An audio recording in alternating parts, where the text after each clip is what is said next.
I'd like to play a clip from a previous guest on our show, Dan Barker, a former Christian evangelical pastor who's now an atheist, an author of Losing Faith in Faith. And since you're an expert in talking to folks like this, and you weren't around when Dan was on our show, I wondered if you would just respond to something that he said. All right, I'll try. And which category do you find yourself in, hard or soft? In both. Regarding the general question, I am a lowercase a atheist because I haven't done my homework and looked at every one of the 6 million definitions of God and disproved each one, and no one has. Right.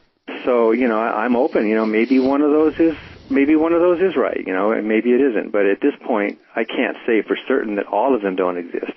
But if you ask me about the God of the Bible, the God of Christianity, that God does not exist. That God is not only illogical, but actually, even if he did exist, would not be worthy of our worship. So we're talking with Bill Craig, author of God, Time, and Eternity. Bill, can anyone reasonably claim that they know for certain that the God of the Bible does not exist?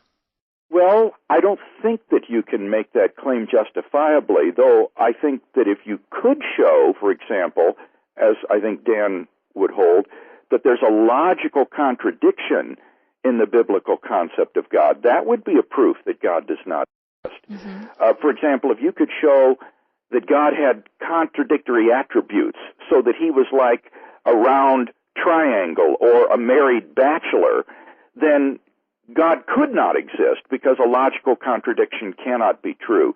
So if somebody could show that the concept of God is logically incoherent, then I think that would be a successful disproof of God. But I don't, in fact, think that anybody has succeeded in showing such a thing.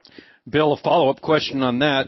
When you get outside of time and space, though, is it impossible to have a round triangle or a married bachelor? Aren't the rules all different out there? This is a side point. This isn't really where we're going, but I've had this discussion with others in the past, and I'd love to hear a comment from someone of your credentials. No, I don't think so. There's nothing about being a married bachelor that has anything to do with time and space. There's no reason to think that in a timeless state or a spaceless state that a logical contradiction can be true. The definition of a bachelor is an unmarried male. So to say that there's a married bachelor is to say there's a married, unmarried male, and that's just logical nonsense. That's simply a contradiction in terms. Well, Sam Harris throws out one of those, what he thinks is a logical contradiction. Sam Harris is a former guest on our show, a New York Times best-selling author. Bill, I know you're familiar with his work. He was invited, along with Rick Warren, to discuss the issue of is God real in this past Easter edition of Newsweek magazine.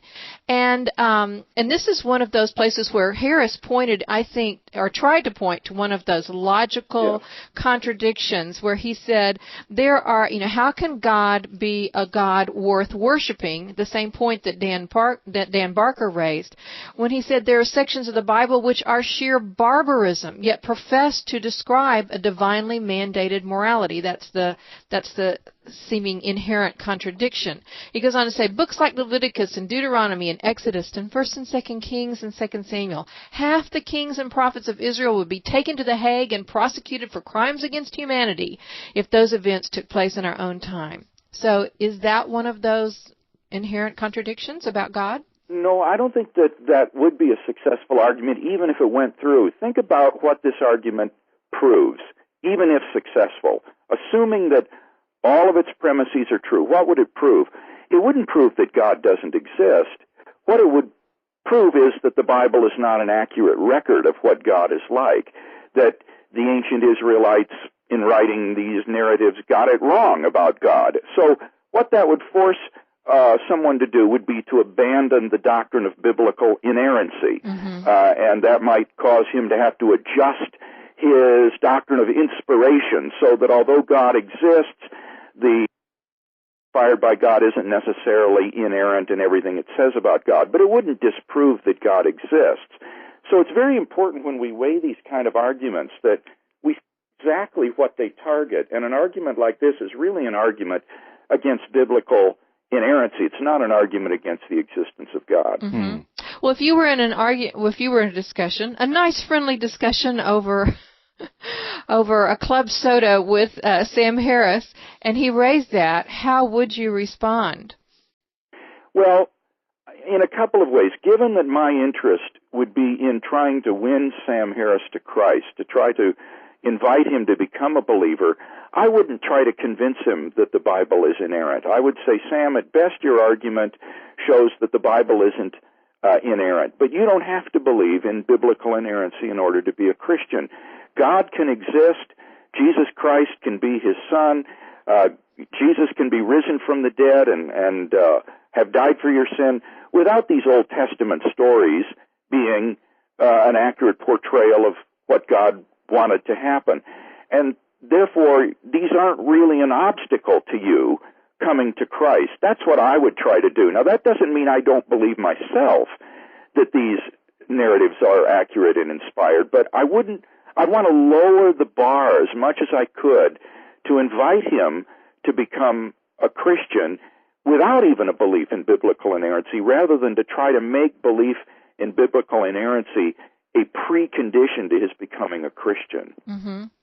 Can you give just one example of the way that you, for yourself, harmonized that account of the aggressive wiping out of populations by the God of the Bible with your own belief in the Bible? Yeah, this is what I would say. I would say that God is not bound by the same moral duties that we are. Our moral duties are established by God's commandments to us, that it is in virtue of being commanded to do this or that we have certain moral obligations or duties. But God himself doesn't issue commands to himself, so he doesn't stand under the same moral duties that we do. So, for example, it would be wrong if I were to whip out a gun and shoot someone for no reason at all. Mm-hmm. That would be against my moral duty. It would be wrong.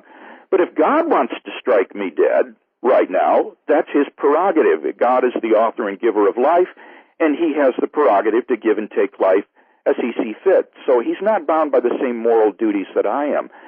Now, when God commands the Israelites to exterminate the Canaanite clans, they are acting as God's moral agents under his command.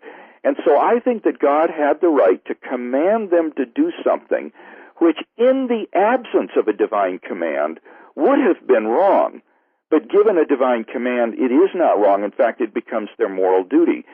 Moreover, God had good reasons for giving this command. He had waited 400 years while the Israelites were slaves in Egypt until the Canaanite nation was so wicked and so debauched that it was ripe for divine judgment. And so he used the armies of Israel as an instrument of his judgment upon these clans in Canaan, knowing that ultimately their extermination would be better for Israel in the long run. They wouldn't be contaminated by their influences, that these persons were deserving of judgment, and in the case of innocent people who might have been killed, that even in their case, God has the right to give and take life as he sees fit. And so he's under no obligation to prolong their lives or to extend them, so that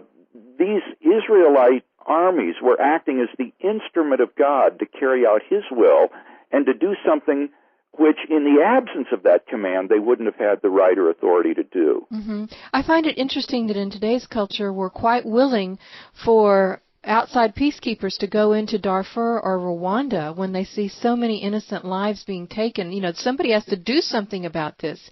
And yet, when the God of the Old Testament sends the Israelites in to take care of a nation who is sacrificing their innocent children in the fire to one of their gods, you know, that somehow that deserves a pass. And I appreciate your response. These were really very morally degenerate tribes, these Canaanite clans, that deserved to be judged. I think the hardest thing to understand is how God could command that even the children of the Canaanites be slaughtered. Mm-hmm. But that's why I say God isn't under moral compulsion to prolong anybody's life. If he wants to strike my son or daughter dead, that's his prerogative, and no moral complaint can be raised about that because God isn't under any moral duty to prolong their life. And so he has the right to take the lives of the Canaanite children or to prolong them as he sees fit.